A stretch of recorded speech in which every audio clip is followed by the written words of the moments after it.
Aim right, achieve big at KR Mangalam University. आपने कहा पुष्पा किसी के सामने झुकेगा नहीं, तो यहाँ क्यों झुके झुके नजर आते हैं? सोनिया गांधी जी से बात की आपने, राहुल गांधी जी से बात की आपने, पी चिदम्बरम का बयान हो, चाहे अभी ताजा पृथ्वीराज चौहान जी का बयान हो, आपने क्या फोन करके ही कहा कि माफी तो मंगवाओ अपने नेताओं से? अब हमारे ऊपर कांग्रेस के रिश्तों को लेकर बहुत सवाल उठे।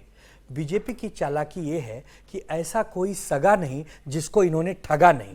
प्रतिभाताई पाटिल कांग्रेस की नेता थी, राष्ट्रपति बन रही थी, हिंदू हृदय सम्राट बाला साहब ठाकरे जी ने समर्थन दिया। प्रणब दादा मुखर्जी कांग्रेस के नेता थे, राष्ट्रपति बन रहे थे, बाला साहब ठाकरे जी ने समर्थन दिया। अरे कांग्रेस को जब जरूरत थी बाला साहब ठाकरे जी ने समर्थन दिया। तब आरोप नहीं लगा झुकने वाला, लेकिन सोनिया गांधी जी को समर्थन दिया तो ये मुझे पुष्पा मानने तैयार नहीं है। ऐसे नहीं होता, यही है दोहरी राजनीति, यही चाल चरित्र चेहरा है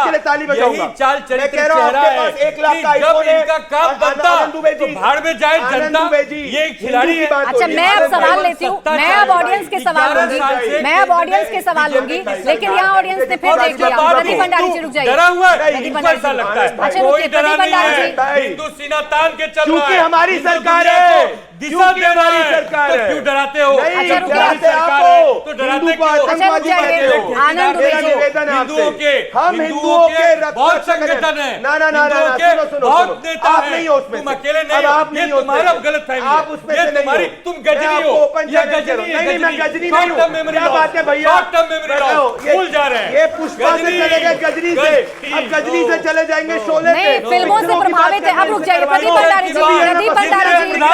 जी और रुकिए आनंद दुबे जी, मुझे सवाल लेने ऑडियंस के सवाल लेने हैं सर। आपस में ही लड़ते रहिएगा तो इनके सवाल कहीं चले जाएंगे। रुक जाइए, थोड़ा सांस लीजिए। मेरे दोनों सवाल पर आनंद दुबे जी ने जवाब नहीं दिया, ये मेरी ऑडियंस ने देख लिया है। प्रदीप भंडारी जी के जवाब देकर पलटवार करके फिर साइड से निकल लिए। मेरा सीधे सवाल का जवाब नहीं दिया। किसका सवाल है? कौन सवाल पूछेगा? पीछे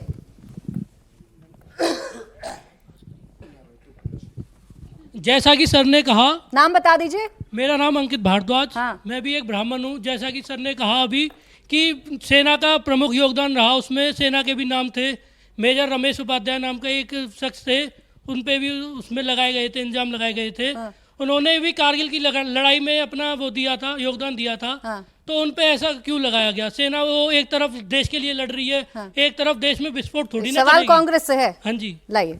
और किसी का सवाल है? शिवसेना जी कहाँ थे? शिवसेना, दोनों ही जवाब देंगे। लाइए। और किसी का सवाल है? कोई सवाल करना चाह रहा है? पूछिए।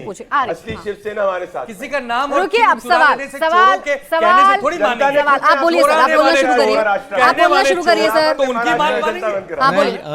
आनंद दुबे जी से पूछना चाहूंगा हाँ, कि आपकी क्या मजबूरी है जो अभी तक आप कांग्रेस से जुड़े हुए हैं? अगर